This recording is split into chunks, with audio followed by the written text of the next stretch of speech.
Hey, how's it going? Oh, I love that. If this was a video podcast listener, you would see Wes's fantastic t-shirt, which says, "But where do you get your protein?"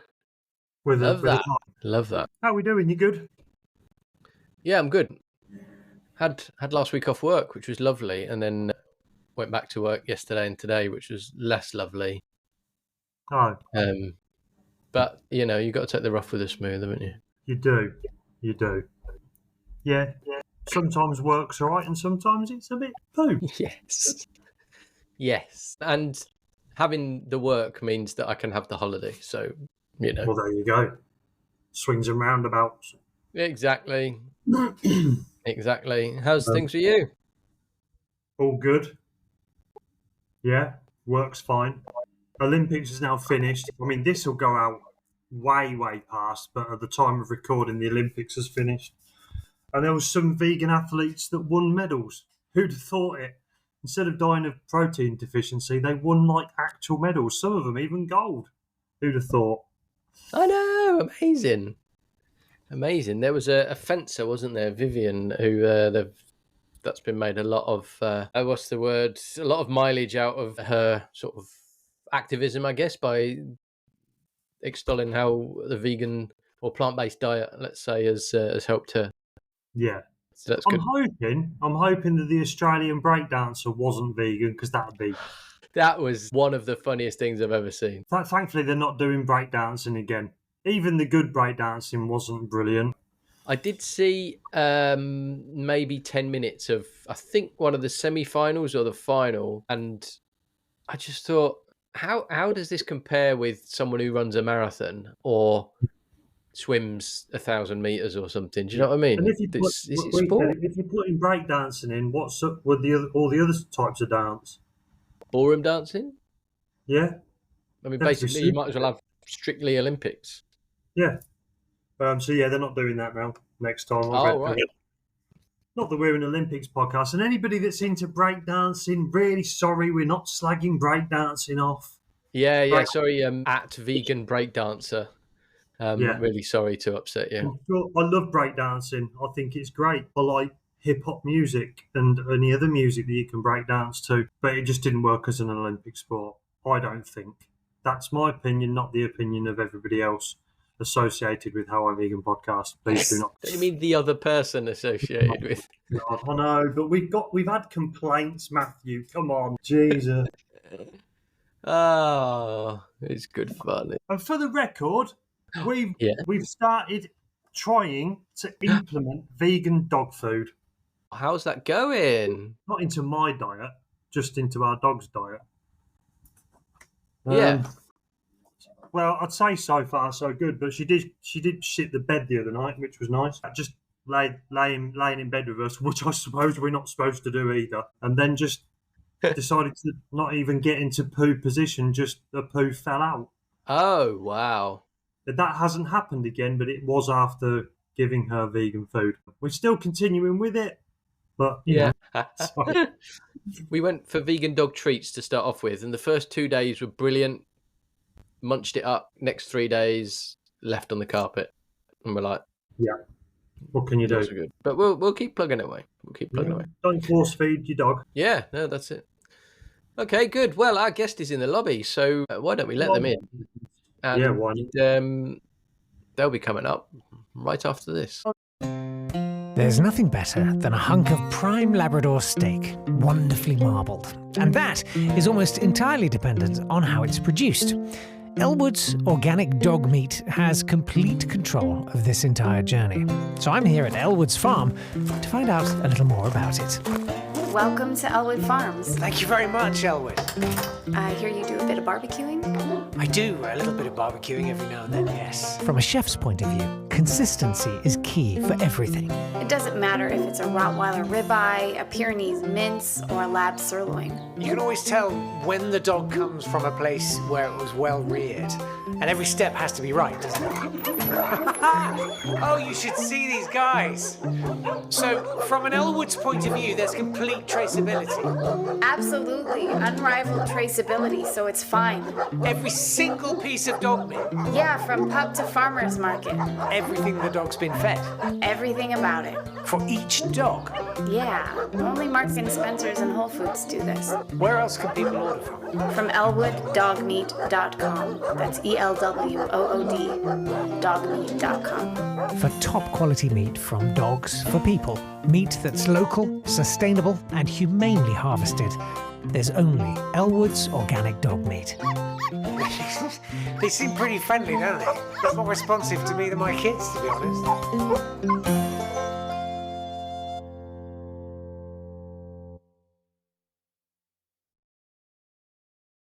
So I guess I'll do a bit of an intro because Matthew's told me I've got to because you're my guest, which just never happened. So for the last year or the last couple of years, for those that know, I've been doing a counselling level 2 and then this year level 3. And halfway through my level 3, it turned out that my college tutor was also vegan, which was a nice thing to find out. Much badgering later, our guest this evening is that said college tutor, Jenna.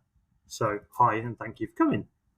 Oh, you're more than welcome. I did, when you said about the podcast, I did listen to a few, and I really loved it, actually. And I thought, wow, these people are so, inspiring to be doing this in your spare time. Because I think things like this do get people on board and spread the message, and that's really important stuff. So yeah, I was quite inspired, Wes. And you passed the counselling course, which was great. Excellent. So you're our listener. It's always good to meet the listener.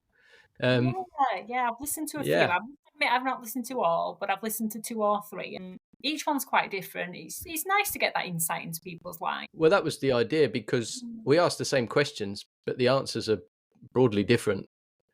Because everyone's got a different experience of doing the same thing, which is kind of weird on the face of it, but does make sense. But we just wanted people to see that, they're not the only one. Yeah, they might be the only one they know, but at least there's there's us two wanging on at least. Yeah, it's great that you do this in your spare time as well, because I know, I certainly know Wes works and obviously did the course as well in his spare time, and I'm guessing you do the same, Matthew. So it takes a lot to do that, and respect that. It's great, really great. Yeah, we don't quite make enough off the podcast to give up our jobs yet. That would be nice, wouldn't it? I bet. Yeah. I mean, making anything off it would be a start. But no, it's a what do they call it? A passion project? Yeah. Would you say that, Wes? Yeah. Just trying to, if we can do any level of activism, then this is it. Sharing not I was going to say nonsense. Sharing stuff on social media, but also doing this. It could be nonsense tonight, Wes. It's all going to be good. So, Jenna, I can't find it. I'm trying to find the email. You mentioned when we were chatting on email before this that you were doing a dissertation. Was it? Yeah. I just completed it, actually, submitted it the other week. It was part of my master's in counselling and psychotherapy, and I'd kind of finished it a while ago, but it needed a little bit of tweaking, and I was just really reluctant to press the button and submit it. So, but yeah, finally it got submitted the other week. Yeah, I chose to focus for that on eco-anxiety. So it's called lots of different things. Different writers use different terms for it. One of them, solastalgia, I think it. But ultimately about how climate change is impacting people emotionally. So from a therapist's point of view and a counsellor point of view, we might come across people in the counselling room that have anxieties. There may be other things at play, like cognitive dissonance, which means that it may not automatically reveal itself in the counselling room, that eco-anxiety is one of the reasons behind some of the anxieties that we're seeing. But it was just a really interesting, like a systematised literature review. So not a full systematic review, but I basically looked at all the literature on eco-anxiety and how we can work with that as counsellors. It was great. and I'm glad I did choose to focus on it. However, at times I think it's tricky because if you're focusing on something that's kind of work based, I'm quite a compartmentalizer, so I like my work to be here in one box, and then my leisure time, my free time in another, family time in another, and my values. Yes, they underline a lot of what I do, but it's a little bit of a struggle sometimes when something hits you emotionally, then to really delve deep into it in work, especially for things like dissertations where there's a lot of pressure attached to the outcome. Because you come across statistics when you're doing your research, which are not very nice. So Yeah. it's unpleasant to read and hear about, but it's happening, and it's not something to be pathologized or kind of, I don't think, treated medically, because actually it's a natural response to a real threat. So talking is the best way of approaching it, and retaining a little bit of hope as well. And a big thing that came out of the research was kind of isolation, and how people can feel really isolated with things like that, because when they talk about it, quite often it gets dismissed by others, or others just don't want to talk about it. It's one of Yeah. those things with the blinkers on and they, covering their ears. So people can feel very isolated, and like their feelings aren't valid around it. So the validation of emotion came out quite a lot as something that therapists can help their clients with when they're experiencing that kind of thing. So yeah, that's the dissertation really in a nutshell. Yeah, Brilliant. Yeah. I was going to ask, Mm. did it give you eco anxiety looking at all the research into it and all the literature? Because that's eco Yeah. anxiety is a big thing for me. Yes. Yeah. I'm already quite an anxious person, and what I found is I can become, quite a big overthinker. So I really Mm. have to put things to one side to enable me just to live my everyday life and get by, really. Otherwise, I wouldn't. I'd think I'd be really overwhelmed with. So I think for people who are generally quite anxious, maybe more generalized anxiety that they experience in lots of pockets and areas of their life, it's just another area then that I certainly became more sensitive towards. I think being vegan for quite some time, I was already aware of a lot of the issues anyway, because we come Mm. across them in the vegan world anyway. That interaction between humans and the world is one that I do really struggle with. I feel it doesn't leave me with a lot of hope when I do read up on it. So I have to kind of limit my time. And that's why it was a challenge doing this piece of work, because I had to limit my time on it really, so that I don't delve down into really low mood. So that's important to bear in mind, I think, for me anyway. Yeah.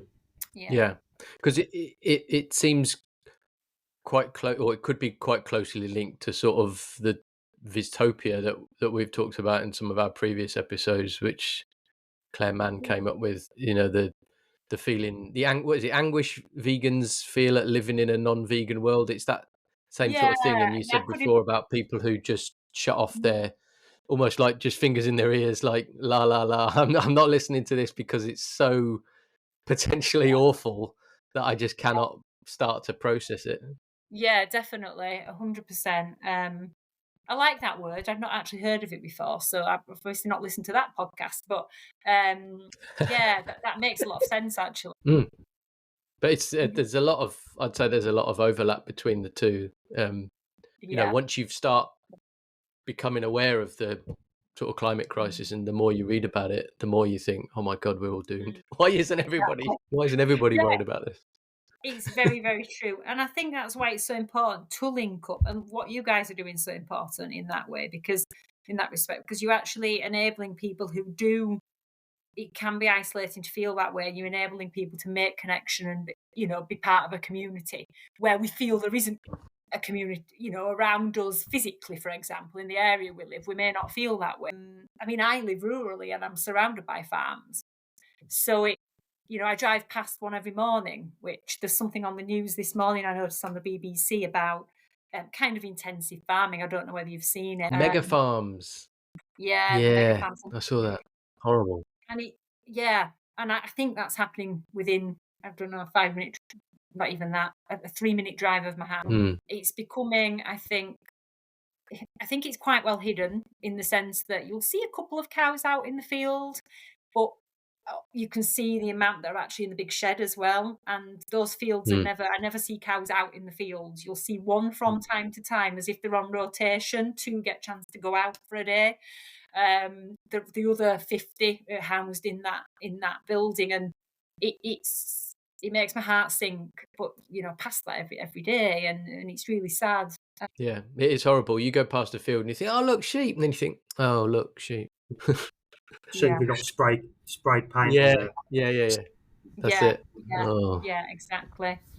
Yeah, yeah, sad. sad. So we never talked about this. So where did it all start for you? What's your vegan story? I guess I've been veggie for maybe, I don't know, more than 25 years, something like that, since about Right. the age of, I would have been maybe 14, 15, something like that.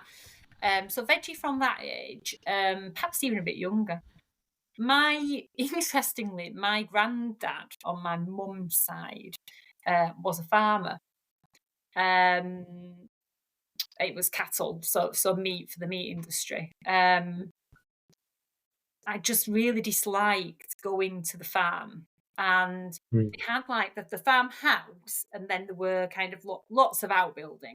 But one of the outbuildings was like what would have been at one point an abattoir, and there was like hooks in the ceiling and things. And I remember just at a young age, just like, because that kind of outbuilding led to like the hay barn, and I remember even at that age just being really really hating being in that building, and then just avoiding it ever going in there.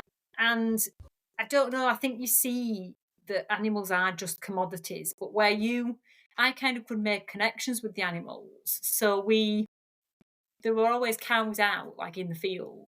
They weren't intensively farmed, but I like would make connections with them. There was one in particular, brown and white one. I remember it to this day. I named it Muttley, and I'd take it out fruit. I'd like raid our like cupboards, and I'd take it out bananas and all sorts. I don't know whether they can eat bananas, but I would, and it would. In the end, it would like see me and run across the field, and Yeah. I just built that connection. And I think once you do that with animals, you realize it's just speciesism, isn't it? It's like they become like a dog is to other people, and I just really struggled with it. I didn't like going up to the farm. It felt horrible. So I think having that backdrop, it's quite unusual. Maybe not so unusual. Maybe people that do see it but are quite, sensitive to animals and their needs, and they're quite compassionate, will feel the same. So that was kind of the start. I was veggie for a long time. It was only about 5 years ago, 5 or 6 years ago, somewhere in that time that I went vegan.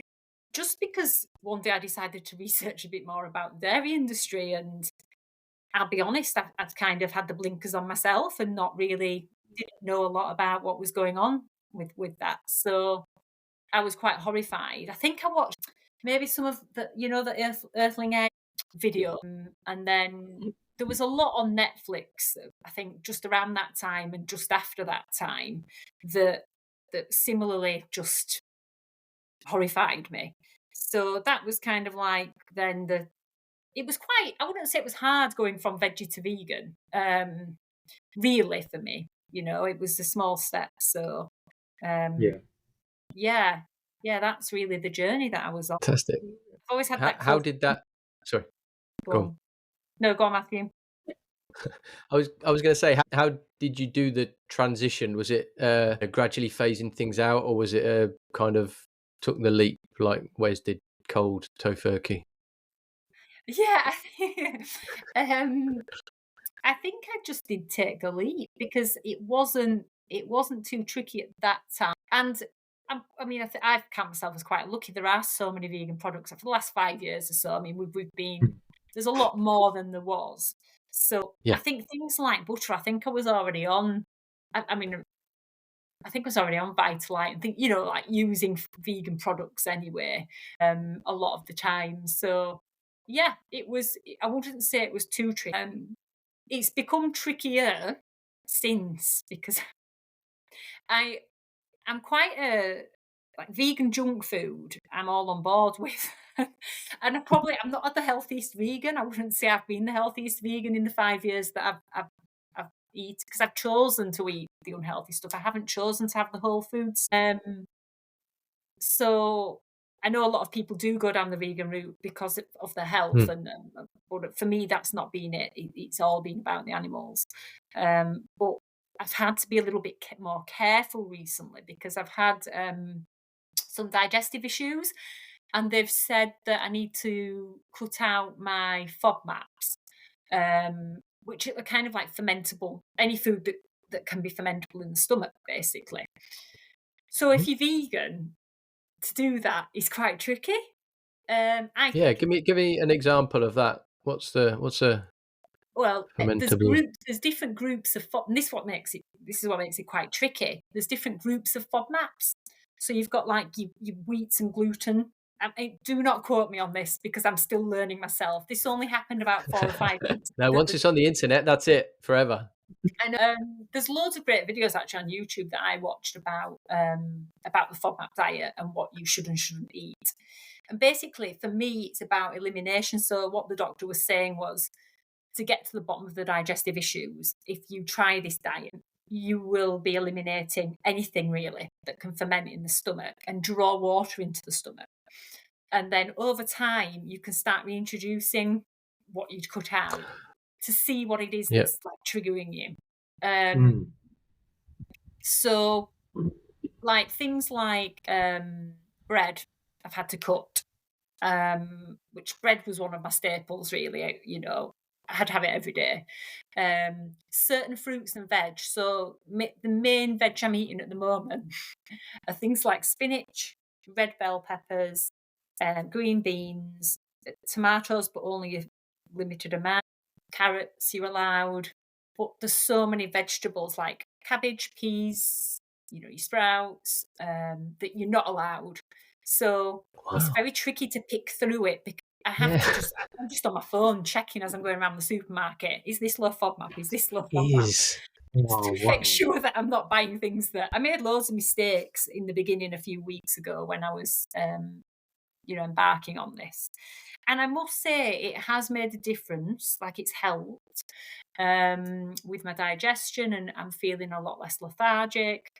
But I've had to cut out a lot of what I did enjoy, like the vegan junk food, basically, because a lot of it's got wheat in it, unfortunately. Oh yeah, of course. Burgers Yeah. have pea protein, wheat protein. Mm. I'm meant to be cutting out peas and wheat, so it really is limiting Oh God. because you're already quite limited on the vegan diet. Yeah, as if it's not hard enough. Yeah. Jeez. Oh my So God, not that is hard ideal. work. Yeah. It's got easier, and I am starting to, because this won't be it for the long term. Obviously, I'm starting to already reintroduce certain things because I'm feeling better. And it's really interesting because I had one of the a slice of pizza the other day. It was the vegan, one of the vegan margarita ones. Immediately, like within 20 minutes, half an hour of eating that slice of pizza, I was not well. I think my stomach was grown about. It looked like I was about 6 months pregnant, and you can really tell because I'm not. I'm fairly. I'd say I'm fairly slender, so it's really noticeable straight away. So I think actually that potentially wheat is one of the things that I won't be able to potentially reintroduce, like in the long term. They do say if you keep trying small amounts, it's possible that you'll maybe desensitize a little bit. But as I say, I'm still learning about it, doing my best. It's certainly added a layer of difficulty that wasn't there before. Yeah. So, Jeez. whole food diets. I mean, it might be. Although there's things that like lentils. I used to love lentils, and now I can't. I've had to cut lentils out. So, and lentils were a big one for me. I really enjoyed them. Put them in everything. So that's tricky. But there might be lentils might be something that I can reintroduce and that I do okay with. It might just be the bread, or it might just be, they say, like, I've had to cut onion and garlic. Well, onion and garlic are the base of So I probably have that every day. What? Yeah, exactly, yeah. curries, bolognese, chili. Oh my god. And of course, this has made eating out really difficult too, but only for the short term. So I can't really Yeah. complain. Yeah, Okay. we'll get back to But it. you're actually a real advocate for not just focusing on ultra processed food, which Piers Morgan thinks that's all we eat. I know. Well, to be fair, I do like my vegan junk food, so it's been a bit tricky, but I'll work it out. It'll be fine. Yeah. I'll work it out. I'll work through it. That's you, Matthew. Okay. So when you went vegan, what did your friends and family think about it? I'm really lucky because a lot of my friends are quite open-minded, and my husband was also veggie with me for a lot of the time. Maybe not, obviously not as long as I've been, but I think when we met at age 18, and I think he became veggie shortly after, maybe 4 or 5 years after that. And then I would say he went vegan maybe 6 months to a year after I did.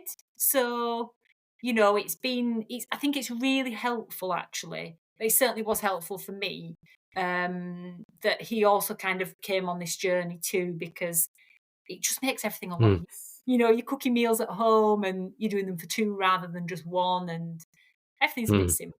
He's also very much, I think that he's in the construction industry, so it's a very different world to the world I'm in for my work. And it's kind of, I think in the past, been seen as quite, a macho thing to, eat meat, your bacon butties on a Friday and all of that. The culture around that kind of construction environment. Yeah.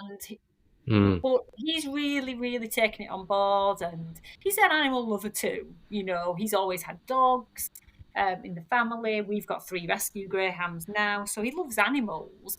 But I just don't think he was necessarily aware.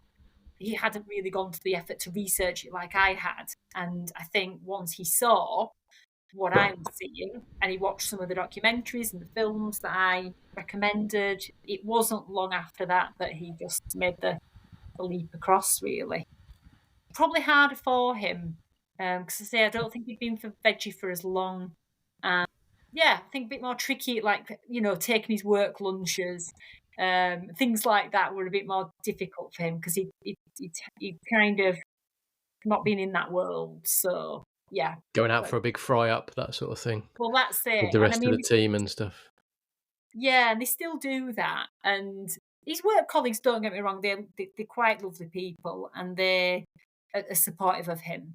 But I think they wind him up a bit, let's put it that way. And yeah, they'll go out for the fry up still on a Friday morning. And he'll just have like hash browns, beans and mushrooms, which a plate of that doesn't look great, but he'll kind of make it work for him in that environment. At work. And that's good that he's willing to do that, because that is a tricky situation when you've got that peer pressure of you being the one person who's not having the pig sausage and the pig bacon and all that sort of thing. So yeah, that's really good. It is, and I think but his boss is really great. I mean, they always do. So his boss will come in the week before Christmas and do like a brunch for everyone kind of thing, and he'll make it all. And he brought in all the vegan stuff actually for my other half, and wow. No one else was having that, but he made it for him. So he's very much known and accepted, and part of everything, and he's included in everything. So yeah, that's good. It's good. So apart from the digestion problem, did you find anything changed for you physically or mentally when you went from veggie to vegan? I think that I think generally I'm quite high. You can research about highly sensitive people. I can't tell you the exact definition, but when I'd read into it, I thought, oh, that really resonates with me. I'd not really considered it before, I think, going vegan, but I would say that I am quite emotionally sensitive, and I think that links very much with the veganism for me. I think it's a struggle sometimes being exposed to more, because I think you're more aware, but then quite often, because I'm more aware, it will make me quite upset. So I'll watch something or I'll read something, and for me that then stays with me for a good chunk of the day. And I feel awful. I almost feel the emotion viscerally, and it's you know I'll get the heart palpitations and I'll get the anxious, horrible feeling in my stomach. And I think for highly sensitive people who feel emotion so deeply, it's quite distressing to see this stuff.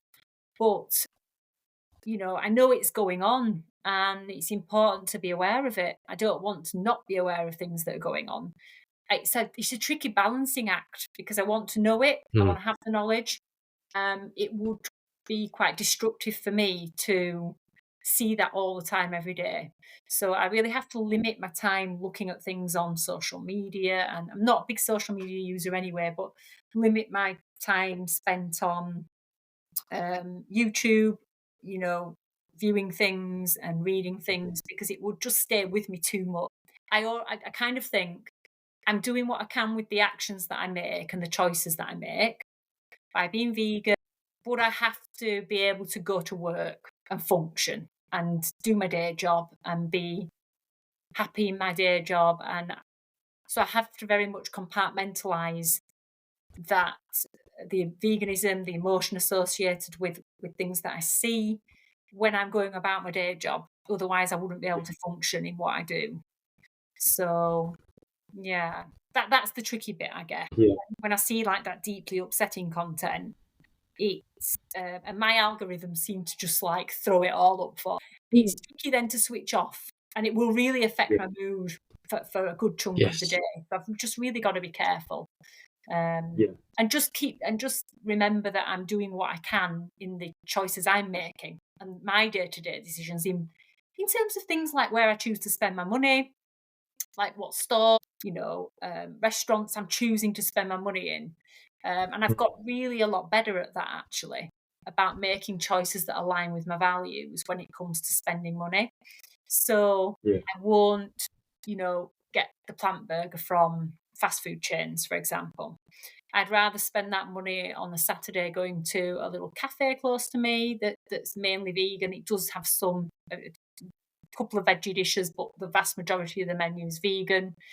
And I'd rather kind of save up my money and go somewhere special. There's a couple of restaurants I go to as well that are fully plant-based.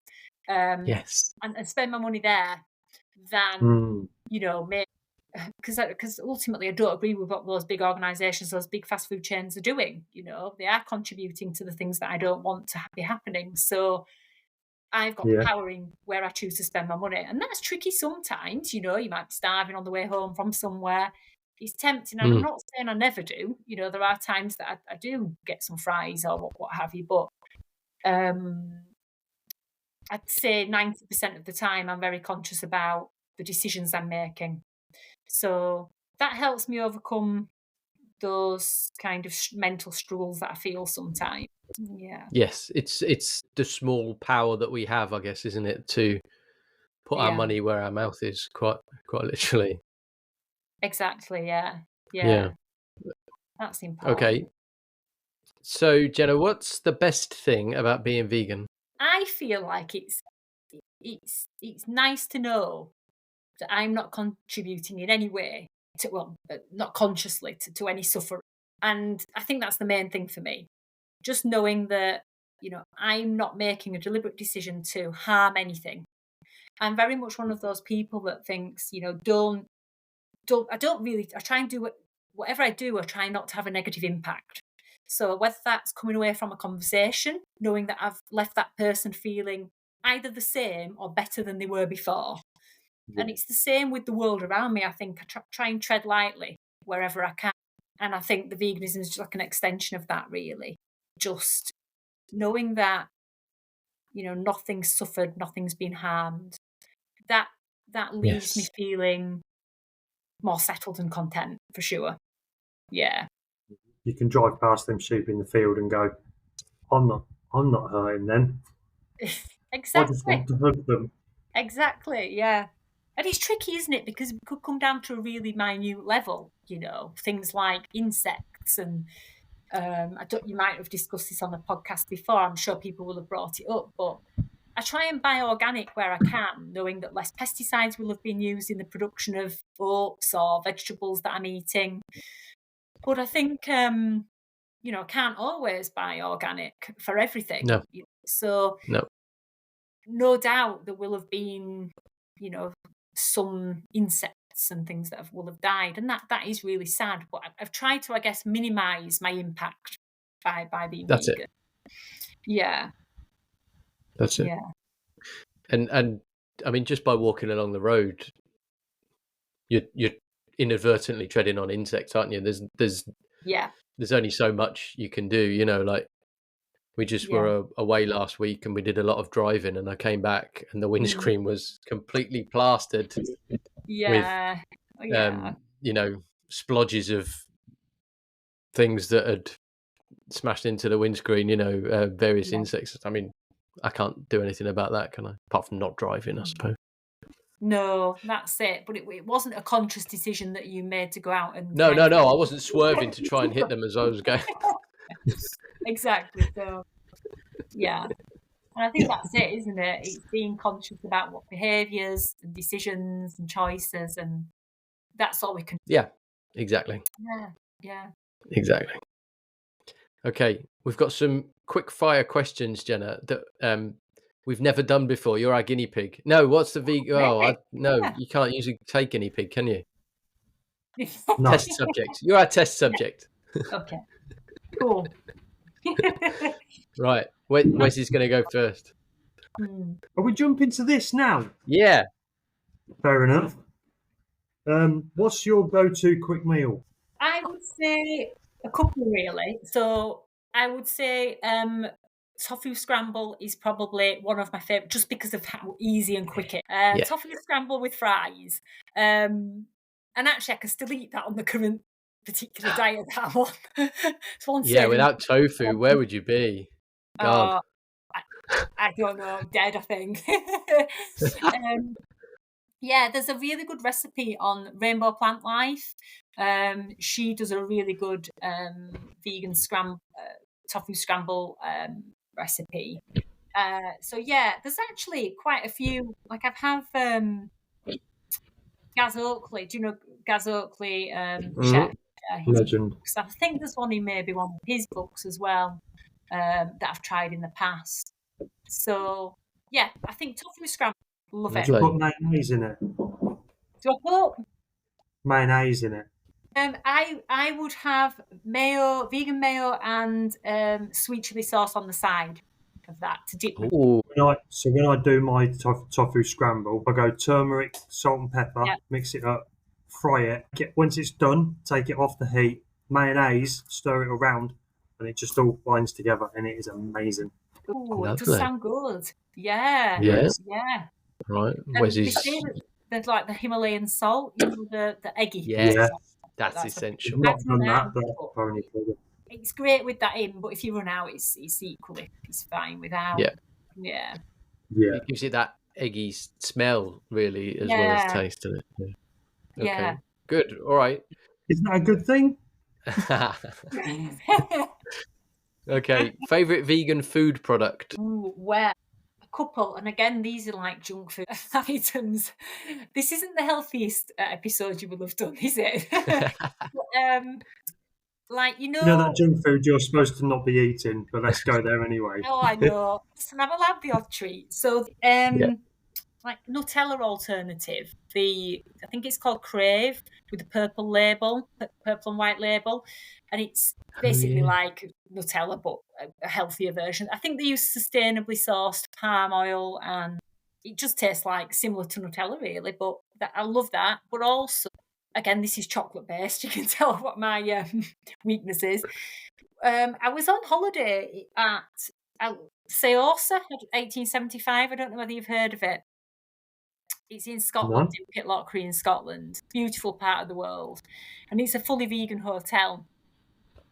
Yes, sorry, I have seen that advertised. Yes, sorry. Yeah, we went, my hubby and I, to a festive retreat there. So it was, I think it was 3 or 4 nights over Christmas. We could take the dogs, it's dog friendly, and they did vegan food. We were spoiled. I mean, it was vegan breakfast, lunch, dinner, and everything in between. Gorgeous food. And it was obviously you meet quite like-minded people. So there were quite a nice group of us that ended up chatting and getting to know one another over the course of the 4 nights, or 3 or 4 nights. And one of the guys was saying, if you miss, because I was saying I really miss like a Snickers bar and a Mars bar, and he was like, "Have you tried the buttermilk bars?" And I said, Oh, "Seen yes. them, but they're not vegan. They're called buttermilk bars. I've just walked past them." And he said, "No, no, they're called buttermilk, the brand, but they are vegan. Check the pack." So the next time I went, I looked, and yeah, it's a strange name for a product that's vegan, I think. But they do like a caramel. So it's basically like eating a vegan Mars bar or eating a vegan Snickers. And they've They're started incredible. like a Bounty as well. One like a Bounty, but vegan. Oh, they are gorgeous. But I don't think they're the healthiest. They are sugar, but they're gorgeous. So that's Yes, my favourite happy chocolate. days. Yeah. What about your favourite non-food product? Like makeup, clothing, Yeah, whatever. yeah. I think it deserves a mention just because it took me ages to work this out. And I wouldn't say it's my favourite product. My favourite is probably a gift that I got given, actually. I think the company are called, it's either Tamon or Thamon, Thamon. And one of my friends, well, a few of my friends had chipped together actually, and it was a birthday gift. It was a bag, a little backpack almost.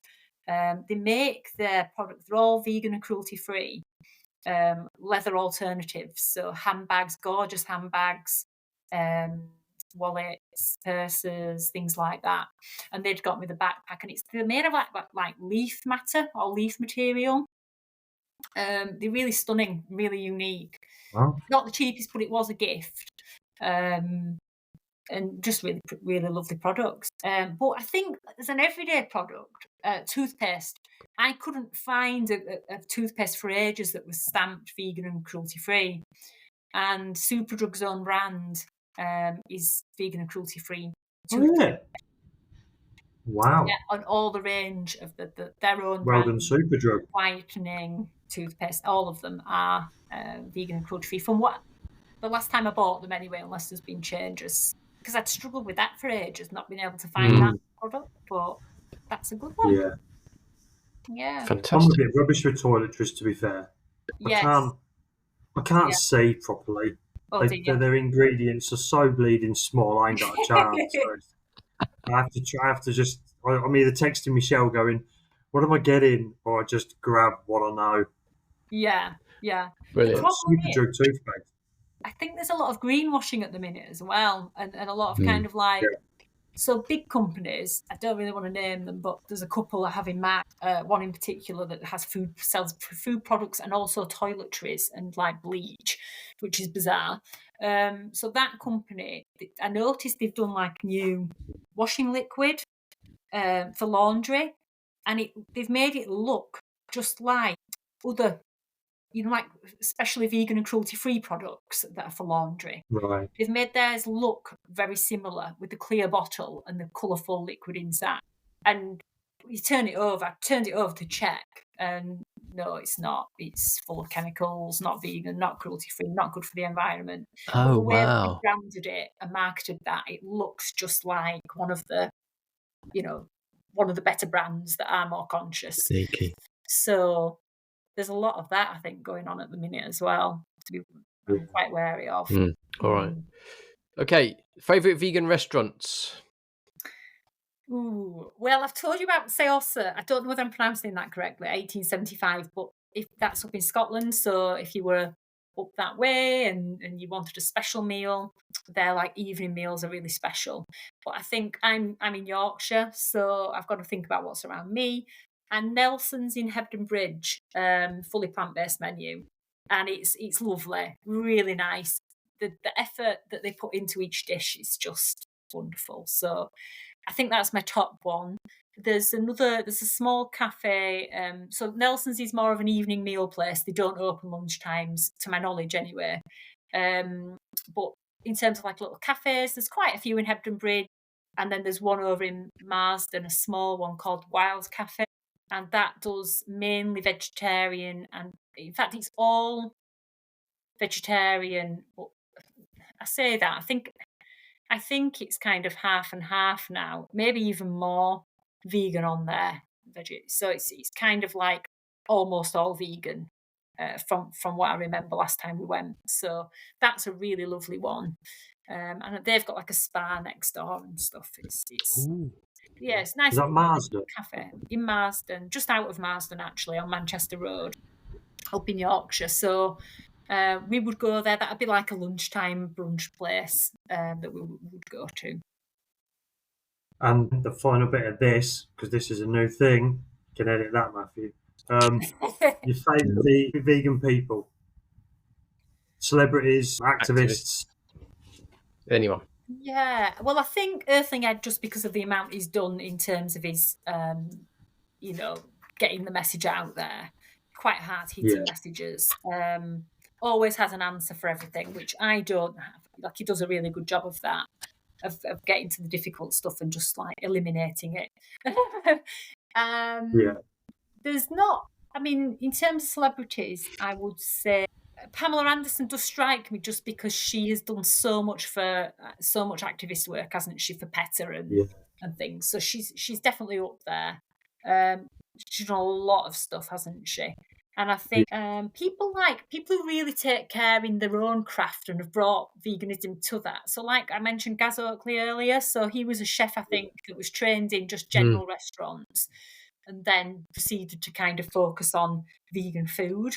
And now like does a lot of videos about his gardening, growing his own veg, growing his own produce, and creating amazing vegan dishes. They're a bit too fiddly for me to do. Like I did buy one of his books, but I found that you needed so many ingredients for quite a few of them that it was just too tricky to do. But I really think that level of like detail and care that he would put in, that's very admirable. So yeah, people like that have really kind of brought veganism to life in their own kind of trade or in their own way, is quite special, I think, too. Love it. Okie dokie. What advice would you give to anyone who's thinking about going vegan? I would just say at first, just maybe keep it simple. Just make substitutes at first. There's no harm in it and there's no shame in it. Just do what's easy at first. So you buy, if you normally buy your cheese and make cheese and tomato toasties, just buy a vegan cheese and make your cheese and tomato toasties that way. If you normally do your spag bol, buy your vegan mince. And because I think just start in simple ways that work for you, that still fit your routine. Because otherwise, if you try and be too elaborate too soon, it's a lot. It can be quite overwhelming. Especially, I mean, I came from obviously a veggie. I was veggie for many years prior, but if you're coming from a place where you've not been veggie, that's an adjustment in itself. And then this is another layer. So just doing this, just keep it simple. Don't be too hard on yourself. And that's good enough, Yeah. That's very true. I sometimes forget that because I forget that I had Michelle with me. She was just, I could always go to her and go, what do I do with this? And she was like, do this thing, do that. And I wonder, Jesus, if I would have been on my own and I watched Cowspiracy on my own, I'd be like, what do I do? Yeah, that's exactly it. Where on earth do I go now? Yeah. I think that's a good point as well, where it's like being around people that you can talk openly to, or having a source that you can go to. I mean, Google's great, isn't it? I think that's really important, isn't it? And to not feel like, because I guess it's easy to think, it doesn't matter. I'll just have this, or I'll just have that. I'll just have a bacon burger, have that. When you're struggling, but to realise that actually everyone feels like that sometimes. That's normal when you're coming from you're coming from a diet that was really easy. It's a bit trickier, so just not to be too hard on yourself. Yeah, hell of a life lesson. That's a real key one. You got to give yourself a bit of grace, haven't you, for making simple mistakes, because it's it's definitely. And I would say as well, things like, if you've not been conscious of it before, you'll have, and you've not been vegan and you've not thought about things in that way, you'll have products that you already own. You'll have leather bags, you might have some leather shoes, you might have whatever. There's no harm in just keeping those and continuing to use them. You've already made that decision to buy them, they're yours now. And I think you transition into veganism, but you can still use those products until they no longer, work, or they're broken, or what have you. And that's okay, Yeah. Yeah. Yeah. So we touched on it earlier on, and we started this question because of that dystopia feeling. So do you have hope for the future? What does that look like? I would say most of the time I do struggle with that, to be honest. And I just think that the amount that we're seeing in the news and on social media, and maybe my algorithm just throws me up the bad stuff, I don't know, but I seem to be seeing a lot of negative stuff about our climate, about animals, nature. I'm really sensitive now. There's a lot that I see around me, that even from my own window, that I'm more aware of, that I never was before. And I think it's tricky then to be hopeful. So, no, I do struggle with that. However, I think it's other people that give me that sense of hope. So when I think about the work that, for example, Pamela Anderson's done, Earthling Enter's done, you guys are doing through doing this podcast, I think, wow, that does actually inspire me, and that does give me some hope. Looking at what people are doing to make a difference in a positive way, and to further the vegan plight, I think is really important. So that definitely does help, because I'll see a lot around me. And I think that comes from living in quite a rural farming community, to be honest. And I struggle with it. Yeah. And even on holiday, it's like I'm hyper aware of things that are going on in the countryside around me. And, I love Scotland, and we're up in Scotland quite a lot. But obviously there's the deer hunting seasons, and I think they have quotas that they have to meet. I think the government set. I don't know the proper terms for it, but I know that it does happen, and I don't want to see it. But then the pickup trucks will go past with a deer in the back, and you're just off for your dog walk or what have you, and it just it's something that just hits me hard in my chest, and that will then affect me for a good few hours. So hope's tricky, but I think I have to be quite conscious to feel hopeful. So I have to consciously think to myself, hang on a minute, there's good people out there that are doing really good things, and I have to really focus on that. And then that does bring a sense of hope when I focus on that for a while. Like Lewis Hamilton, I think, was in the news the other day about something about him and his dog. I think he's put his dog on a vegan diet or something. That just made me smile, because I thought, that's great, because that's quite good exposure for veganism. He's someone that people look up to. So that does give me hope, actually. Yeah. And in someone in sport that is traditionally followed by sort of your stereotypical middle-aged red-blooded male who probably wouldn't consider that sort of thing. Yes. You know what I mean? And then all of a sudden there's this multi-world champion who goes, I don't eat animals and all their secretions, and nor does my dog. And everyone's like, what? Yeah, it's great, isn't it? It really just shifts people, or makes them kind of stand back and think for a minute or two, which is good. That's it. Yeah. Or at the very least, they go on his Instagram and write, but bacon though. That sort of thing. What if you're on a desert island? What if you were in your Formula One car on a desert island? Yeah. There'll be that person. There'll be a few of them, won't there, commenting.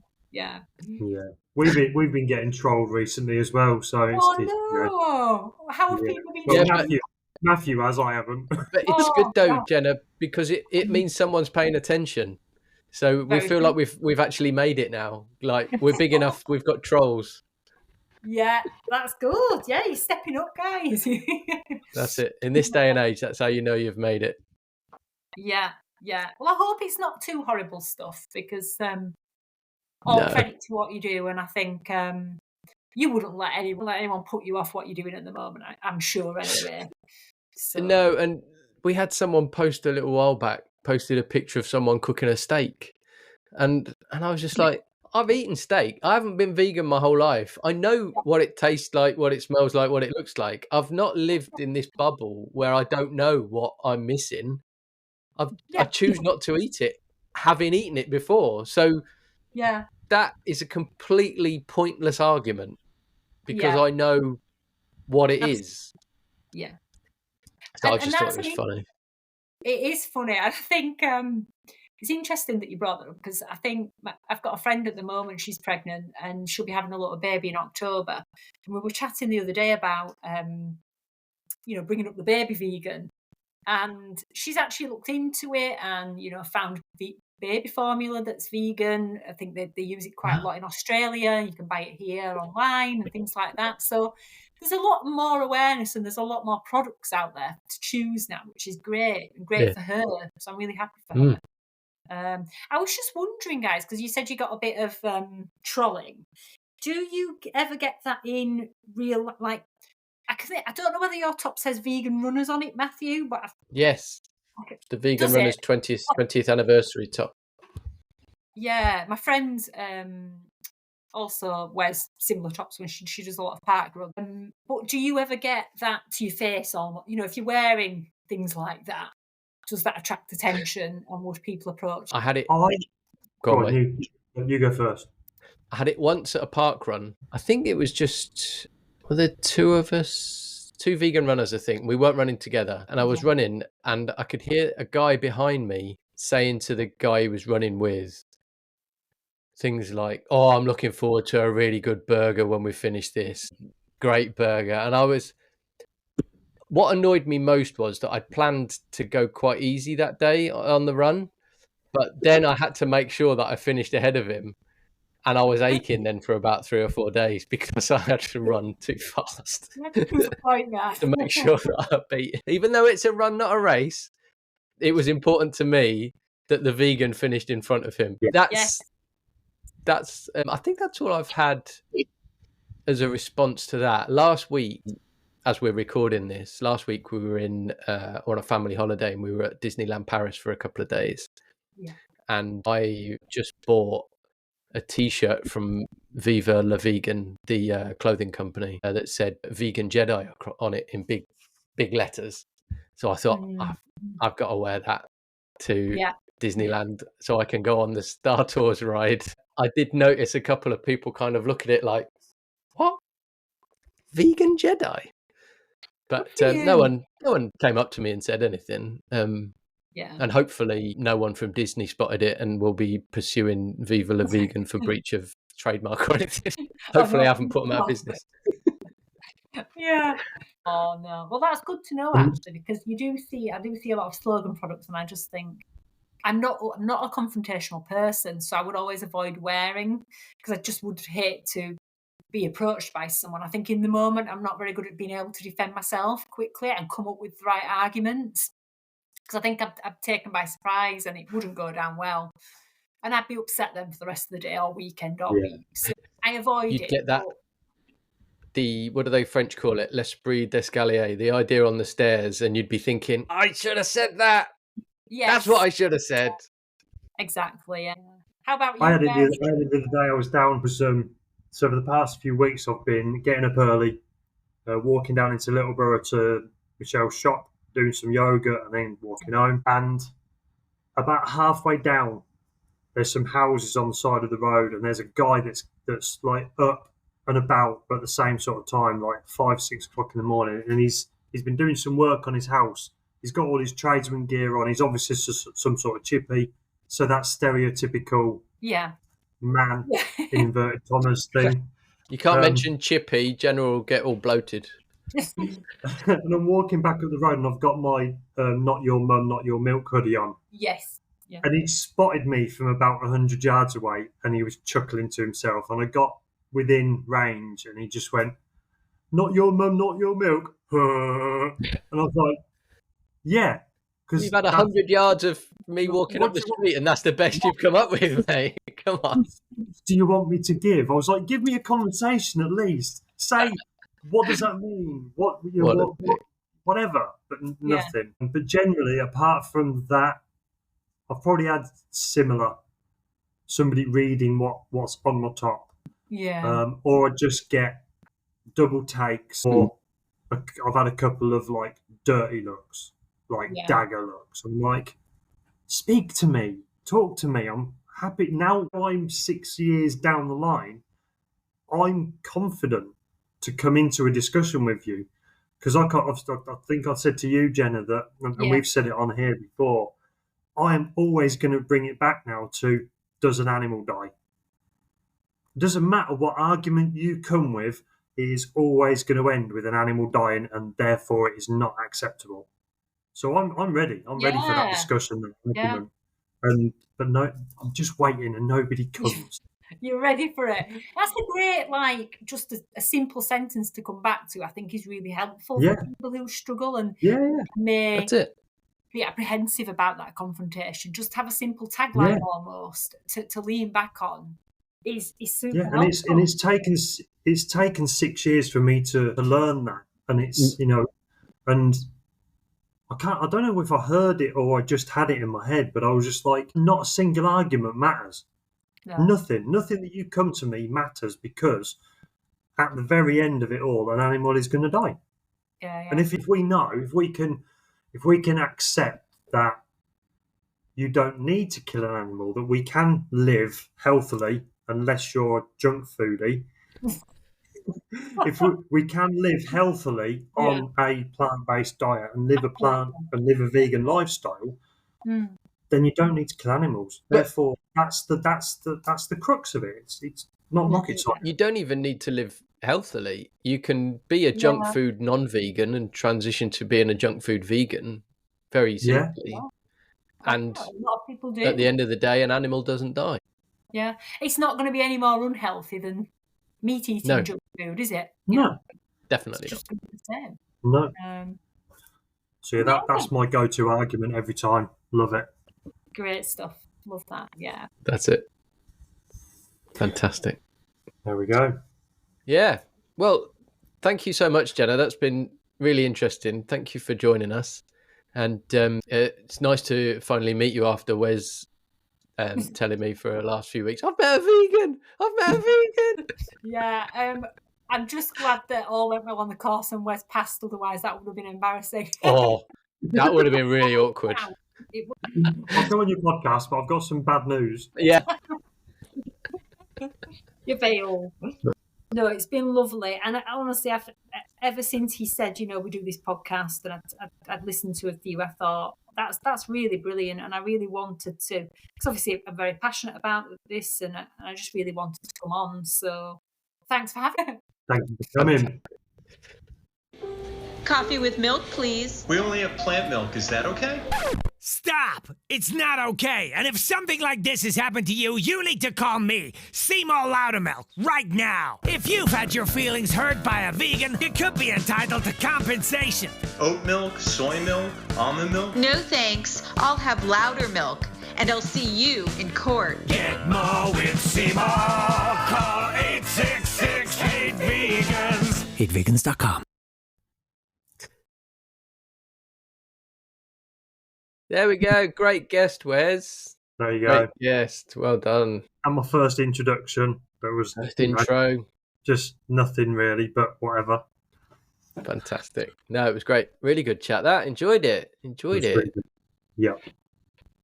I did mention that we'd been to Disneyland, and there is a post on my own Instagram, vegan.matt77, of the vegan stuff that we ate in Disneyland. If anyone's going to Disneyland Paris, then have a look at that, and you can see where and some of the vegan options, which we were quite pleasantly surprised at, to be honest. We Yeah. thought we might be eating chips every day, but we did all right. Or pomfret. Yes. Now I sent you a message last night of a menu. Yes, I was going of to a ask you place about called this. Cat. Now your response was, let me just quote this. Those places are good. Yeah. I don't know. Did what I get that the means. wrong end of the stick? No. Is it not a lounge pub? Yes, I think it is. It's a chain, yeah. Yeah, I didn't know it was a chain. I just thought it was a thing. I didn't realise. We went to the same one in Kettering a few Right. times. Great vegan menu. Yeah. And then we were going out with friends in Rugby, and they said, "Oh, we've got a lounge near us. Is that any good?" And we were like, "What?" Yeah. What? And then suddenly they're everywhere. Yeah, I didn't know it was a lounge until you sent that message last night. That was the Pinero Lounge in Yeah. the centre of Rochdale, Love it. opposite the cinema, or opposite the real cinema, and it was an amazing venue, and it's a lovely little restaurant. It was great. We were really, really impressed. Fantastic. And that was Josh's birthday, wasn't it? It was Josh's 16th birthday. He is not a boy anymore. There he is. Not that anybody can see him, Hey, but Josh. Happy birthday for yesterday. I did send him a message, but yeah. Good. Yeah. No, that was a good episode. That I enjoyed that. Yeah. Yeah. It's just I think it's hard when, like Jenna says about how it affects her. Yeah. You know, that's the facts are a constant struggle for me, and I think from the conversations we both had, that I'm not okay with it, but it doesn't drag me down. Me knowing that I'm doing what I'm doing now as being vegan, I'm doing enough, so I don't allow that. But when you're in a place that it can impact you daily, it's hard. It's really hard. Yes. Absolutely.